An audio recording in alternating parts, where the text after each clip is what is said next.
Hello everyone, welcome back to this channel. In this video, I will show you the easy and clear steps on how to show profile card Microsoft Teams on computer.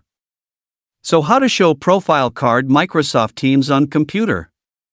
Make sure you keep watching this video until the end. Let's get started right away. Firstly, just go to Microsoft Teams on your computer or laptop. And this is the initial display on Microsoft Teams. To show profile card, just point the cursor to the top right corner of the screen. Here there is a three-dot icon. And tap. Here a scrolling menu will appear. Tap the Settings menu. Now here you are in the Settings menu.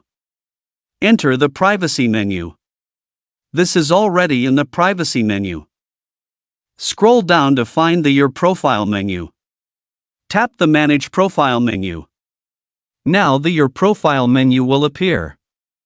Tap on the right side of your account. And options will appear. Tap Show. Displays the profile card, which contains information such as name, position, email, and contact details. Other people can see your profile information.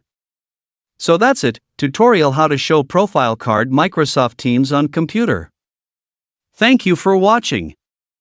I hope this video is useful. See you in the next video.